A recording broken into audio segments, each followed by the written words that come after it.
Good morning student. देखिए, कल आप लोग को बातचीत पाठ पढ़ा है। 12th हिंदी का पहला चैप्टर है, बातचीत पाठ पढ़ा है। आज उसी चैप्टर का क्वेश्चन आंसर आप लोग को तैयारी कराने का प्रयास करेंगे। देखते चलिए, ये क्वेश्चन जो भी है लगभग हम लोग याद ही कर लेंगे आज। सबसे पहला नंबर क्वेश्चन कह रहा है कि अगर हमें वाक शक्ति न होती तो क्या होता। अब वाक शक्ति होती क्या है? कल बताए थे कि वाक शक्ति बोलने की कला, जो हम बोलते हैं ना, हमारे अंदर एक शक्ति है, सुनने का शक्ति है, देखने का शक्ति है, उसी प्रकार हमारे अंदर क्या है, बोलने का शक्ति है। तो अगर हम बोलते नहीं, पूरा दुनिया बोलता नहीं, तब कौन सा तकलीफ होता है, इस तकलीफ की चर्चा करना है। तो थोड़ा देखिए, बड़ा क्वेश्चन कोई भी होता है थोड़ा उसको स्लो मोशन में सोचिएगा ना तो याद हो जाता है क्वेश्चन। जैसे मान लीजिए, अगर हम में बोलने का शक्ति ना होता, चाहे किसी में, तो हम कब दुखी हुए, कब सुखी है और कब खुश है, ये दूसरा को बता सकते? नहीं बता सकते। क्योंकि अगर किसी को, एक प्रकार से और समझ लीजिए, अगर किसी को हमको कोई बात कहना है तो हमारे अंदर दुख है, तो दुख है तो इसको अब हम बोलेंगे तो हमारे फीलिंग के साथ निकलेगा दुख, वो जो आवाज निकलेगा पूरा फीलिंग के साथ। जैसे कि हम आज बहुत दुखी है, लेकिन अगर इसी चीज को लिख देगा तो लोग फीलिंग नहीं ना समझ पाएगा। तो अगर हमें बोलने का शक्ति ना होता तो क्या होता? तो इसको, इस क्वेश्चन को हमने क्या लिखा है पहले देख लीजिए आप लोग। कि कह रहा है कि वाक शक्ति मनुष्य के अंदर और इंद्रियों के समान, जैसे और इंद्री, नाक, कान, आंख जो भी है, चमड़ा भी, ये भी एक इंद्रिय ही है। तो वाक शक्ति मनुष्य के अंदर इंद्रियों के समान एक अनोखा प्रदान है। किनका? भगवान का दिया हुआ। क्या है? एक अनोखा प्रदान है। अगर यह शक्ति हमें न होती तो हम अपने अंदर के सुख दुख, किसी दूसरे व्यक्ति के सामने प्रकट नहीं कर सकते हैं। और जब अपने अंदर के सुख दुख दूसरे व्यक्ति के सामने प्रकट नहीं करते हैं तो उस समय मन में अगर कोई बात रहता है तो चिड़चिड़ापन उत्पन्न होता है, मानसिक संतुलन बिगड़ता है, आदमी पागल भी हो सकता है। ये बात सही है कि अगर देख, आप लोग गांव भर में सुने होइएगा, कहेगा कि हाँ, कि मन की बात किसी को कहने से हल्का होता है मन। बात सही है कि कहेंगे तब हल्का होगा। तो वही है, वाक शक्ति मनुष्य के अंदर और इंद्रियों के समान एक अनोखा वरदान है। अगर ये शक्ति हमें न होती तो हम अपने अंदर के सुख दुख और उल्लास की भावना किसी दूसरे व्यक्ति के सामने प्रकट नहीं कर सकते या नहीं बता सकते हैं। हमेशा इससे क्या रहते? पीड़ित रहते। और बात खुशी का हो या दुख का, दूसरे के बताने से ही मन खुश होता है। बात किसी का भी हो, दुख का हो या सुख का हो, दूसरे को जब तक बताते नहीं है सुख की आनंदी नहीं मिलता है। इसलिए, और गलत क्या था इसका कि सबसे पहले सोच लीजिए कि वाक शक्ति ना होगा तो हम अपने अंदर के बात किसी को बताएंगे? नहीं बताएंगे। ये वो माने कि अति हुआ। और न बात करने के क्रम में हमारा मन हमेशा चिड़चिड़ापन होते रहता, विचलित होते रहता। और जब मन से अगर कोई बात अगर बोला नहीं जाता है तो वो व्यक्ति कुंठा का शिकार हो जाता है। साइकोलॉजी में ये पढ़ाएंगे, कुंठा का शिकार हो जाता है, जिससे व्यक्ति पागल भी हो सकता है। तो ये सब भी हो सकता है अगर हमें बोलने की शक्ति न होती तो। अगले क्वेश्चन में आ रहे हैं कि बातचीत के संबंध में बेन जॉनसन, एगो राइटर है, लेखक है बेन जॉनसन, एगो व्यक्ति है, और एगो एडिसन है। इनका क्या विचार है बातचीत के बारे में, इन्होंने क्या बताया? तो एक जो बोले थे, बेन जॉनसन बोले थे, क्या बोले थे कि यह सच है कि जब तक मनुष्य बोलता नहीं तब तक उसके अंदर गुण और दोष का पता नहीं चलता है। कोई व्यक्ति कहीं आके बैठे रहेगा, चाहे कहीं भी चले जाइए, एकदम शांत से बैठे हैं, कोई अगल वाला जान ही नहीं पाएगा कि तुम खराब व्यक्ति हो कि अच्छे हो। तो बेन जॉनसन ने क्या बोले थे कि जब तक मनुष्य बोलता नहीं है तब तक उसके गुण दोष का माने कि प्रकट नहीं हो सकता है कि वो व्यक्ति अच्छा है या खराब है। ये विचार था किनका? बेन जॉनसन का। और इसी बात को एडिसन ने फिर बोले हैं कि असल बातचीत, असली, कल बताया था ना, असल बातचीत सिर्फ दो व्यक्तियों के बीच में हो सकता है। किसी दो या तीसरे व्यक्ति, अगर तीसरे व्यक्ति अगर आ गया तो असल बातचीत नहीं हो सकता है। तो बेन जॉनसन क्या बोले थे? बेन जॉनसन बोले थे क्या कि यह सच है कि जब तक मनुष्य बोलता नहीं तब तक उसके गुण, दोष, अच्छाई, बुराई प्रकट नहीं हो सकता है किसी के सामने। और इसी को एडिसन ने कहे थे कि जब तक थी असल बातचीत सिर्फ दो व्यक्तियों के बीच में हो सकता है। समझ गए? तो यही विचार था इन दोनों का। ठीक, अगला क्वेश्चन है आर्ट ऑफ कन्वर्सेशन क्या है। देखिए, आर्ट ऑफ कन्वर्सेशन इंग्लिश शब्द है, इसका हिंदी होता है बोलने की कला। आर्ट ऑफ कन्वर्सेशन क्या है? तो आर्ट ऑफ कन्वर्सेशन है बोलने की कला। और ये किन लोगों में ज्यादा महत्वपूर्ण मानी जाती है? यूरोपियन लोगों में, वहां के लोगों में बोलने की कला बहुत अच्छी पाई जाती है। कहा? यूरोप लोग। तो आर्ट ऑफ कन्वर्सेशन क्या है? आर्ट ऑफ कन्वर्सेशन बातचीत करने की क्या है? एक कला है जो यूरोपियन लोगों में मुख्य रूप से प्रचलित है। फिर से एक बार ऊपर वाला की रिपीट मार लीजिए कि अगर हमें वाक शक्ति न होती तो क्या होता। अगर हम, तो सबसे पहले ऐसे लिखेंगे, हमारे शरीर में और इंद्रियों के समान वाक शक्ति भी भगवान का दिया हुआ एक अनोखा वरदान है। अगर ये शक्ति नहीं होती तो संपूर्ण विश्व गूंगी, संपूर्ण सृष्टि गूंगी नजर आती। और वाक शक्ति, बोलने का कला अगर नहीं आदमी बोलता तो अपने अंदर की सुख दुख की भावना दूसरे व्यक्ति को सामने नहीं प्रकट कर सकते या दूसरे व्यक्ति को नहीं बता सकते। और ये न बताने के कारण मन में चिड़चिड़ापन उत्पन्न होता, कुंठा का शिकार हो जाते, यहां तक कि व्यक्ति पागल भी हो जाता है। इसका एक और उदाहरण बता देते हैं। हमेशा कोई आदमी देखिएगा कि उसको 10 आदमी बोल रहा है और उसका उलट के जवाब, कभी किसी को गाली बोलने का मन करे ना, तो गाली न बोलते हो, हमेशा कौन तुमको डांट रहा है, तुमको मन कर रहा है गाली बोलने का, अगर नहीं बोलोगे तो धीरे धीरे तुम पागल होते जाओगे। आप बोल लोगे तो मन का, गांव घर में ना कहता, मन का भरास निकाल दिए, कहता है ना। ये इसका आगे देखिए, यह सच है कि जब तक मनुष्य बोलता नहीं उसका गुण दोष प्रकट नहीं होता है। व्याख्या करना है, सब प्रसंग व्याख्या करना। देखिए, सब प्रसंग व्याख्या करने वाले क्वेश्चन को थोड़ा दूसरे तरीका से लिखा जाता है। इसको कैसे लिखा जाता है कि सबसे पहले इनका राइटर कौन है, किस पार्ट से लिया गया है, और इसी वाक्य 2 बार 3 बार दोहरा दो, आंसर हो जाता है। जैसे प्रस्तुत पंक्ति ऐसे लिखेंगे, प्रस्तुत पंक्ति बातचीत पाठ से ली गई है, जिनका लेखक बाल कृष्ण भट्ट है।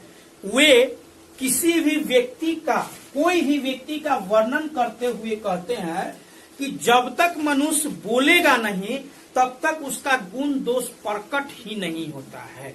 बस हो गया इसका आंसर, कोई दिक्कत? बस इसको थोड़ा व्याख्या करना है। और जो हमेशा बोलते हुए कि जब तक मनुष्य नहीं बोलेगा, थोड़ा और इसमें नून मसाला डाल के बना दीजिएगा। आगे देखिए, राम रमोवल क्या है? राम रमोवल का अर्थ समझ लीजिए, हंसी मजाक वाले जगह। 10 गो लोग मिल गया, वो जन सब ही कर रहा है, ये सब का होगा? राम रमोवल क्या होता है? तो ये होता कैसे है? तो इसको आप ऐसे भी लिख सकते हैं कि असल बातचीत सिर्फ 2 व्यक्तियों में हो सकता है।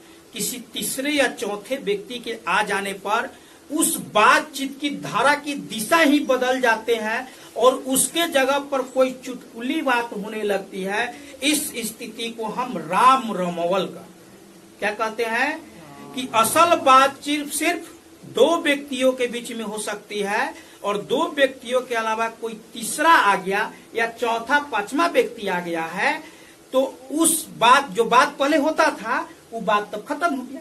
बताया थे कल कि वो बात तो खत्म हो गया, और जैसे वो बात खत्म हो गया तो उसके जगह पर कोई दूसरी चुटकुली बात चालू हो जाता है। चुटकुली मतलब क्या? हंसी मजाक वाले बात चालू हो जाता है। तो वो स्थिति जो उत्पन्न होता है ना, उस स्थिति को हम क्या कहते हैं?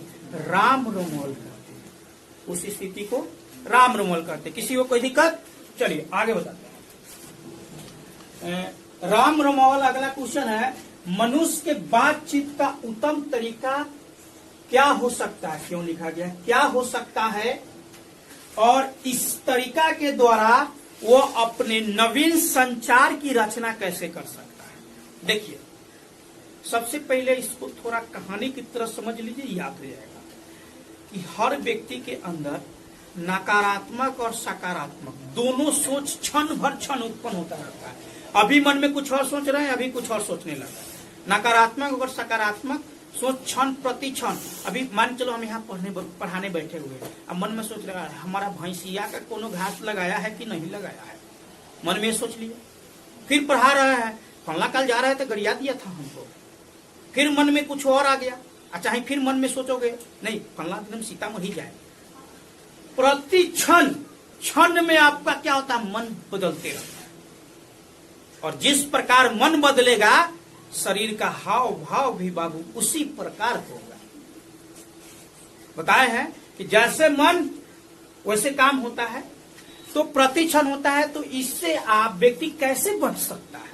हर व्यक्ति का मन चंचल है, वो तो हर जगह भागता है, तो इधर भागेगा इधर भागेगा इधर भागेगा, केवल घिउड़े तोड़ लेगा होगा। तो एकाग्र करना है, तो एकाग्र कैसे कर सकते हैं? योग के द्वारा, बहुत तपस्या करके। अभी बताते हैं कोई व्यक्ति 1 मिनट तक ले किसी एक चीज पर कॉन्सेंट्रेट नहीं कर सकता है, और नहीं उसे एकाग्र कहा जाता है। एकाग्र नहीं हो सकता है। आंख बंद करके ऐसे बैठिए, तुरंत मन में आएगा कि फलाना किताब पढ़ना, ये पढ़ना है, ओ फलाना हमको गाड़ी बोला। इस चीज को एगो चीज की छवि बना के मन में एकाग्र करना, ये एकाग्र जल्दी नहीं होता है।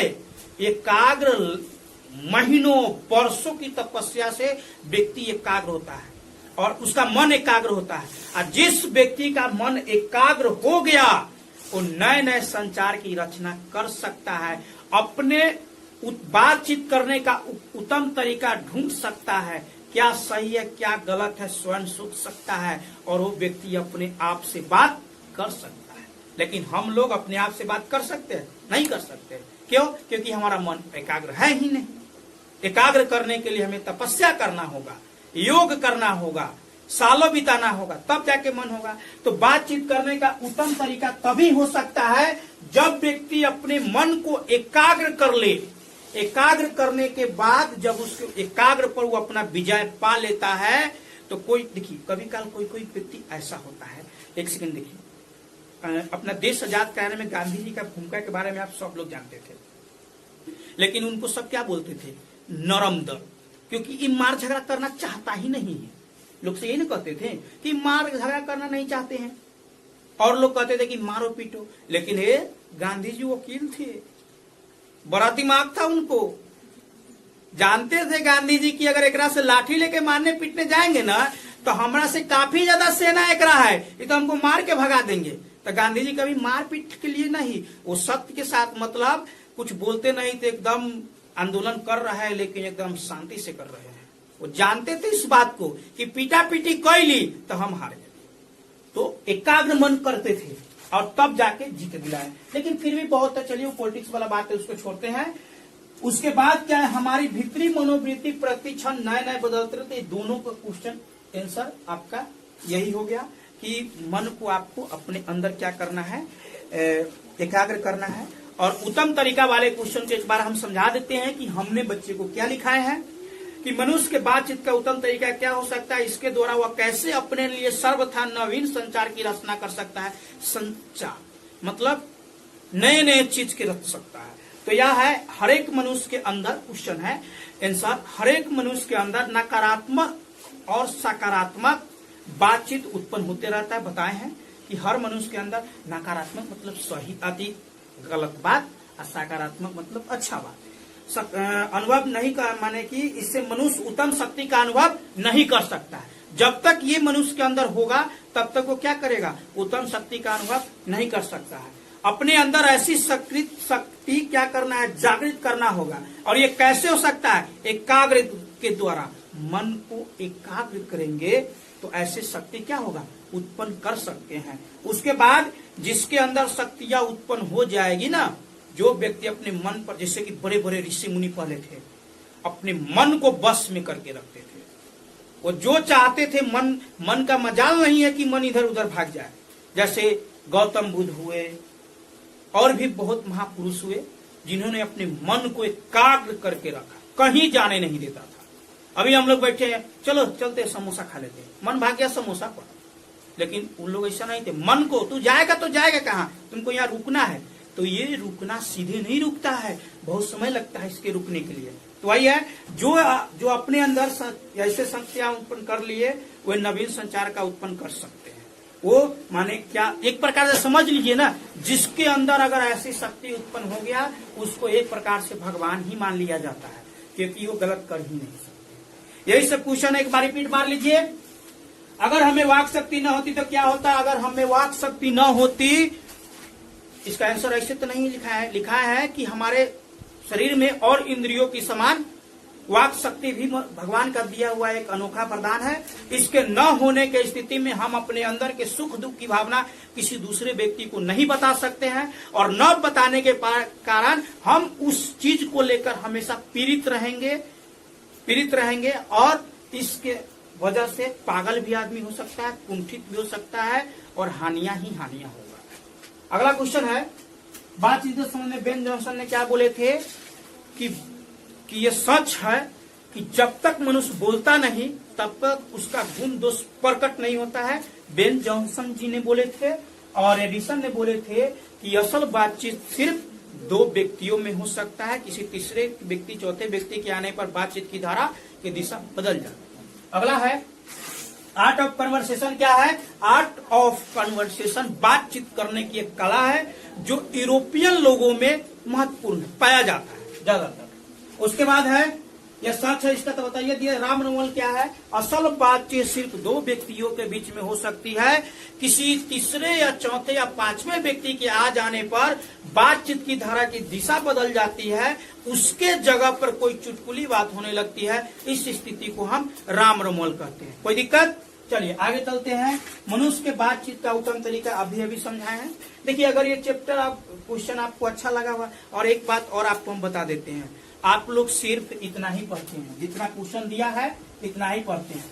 क्वेश्चन में चैप्टर में उल्टा के देखिए, उसके बाद व्याकरण रहता है, पर्यायवाची, लिंग, ये सब रहता है, उसको भी पढ़िए, क्योंकि परीक्षा में वही में से आता है। हाँ, आप दूसर व्याकरण पढ़ने चल जाते हैं, अथाह पढ़ते हैं, लेकिन कहते हैं कि परीक्षा में हमको टकरावे नहीं किया। आप हिंदी में जो किताब में व्याकरण दिया है उस व्याकरण को पढ़िए, याद कीजिए, तब होगा। ठीक है, अगले दिन कल आप लोग को फिर कल वाले वीडियो में कौन पाठ आएगा? उसने कहा था कैसे, शर्माते हुए। तो बहुत अच्छा पाठ है, उस वीडियो को देखने के लिए भी नहीं भूलिएगा। और 12th का जब भी वीडियो आपको मिलेगी शाम 5 बजे मेरे YouTube चैनल पर अपलोड होगा। मेरे YouTube चैनल का नाम है एम सर ढेंग। आप चैनल को सब्सक्राइब भी कर सकते हैं, एम स्पेस सर स्पेस ढेंग सर्च करके आप चैनल से जुड़ जाइए। और बहुत जल्द आप लोग को मैट्रिक और 12th के बच्चे को लाइव क्लास का काम चालू होने वाला है। चलिए, धन्यवाद।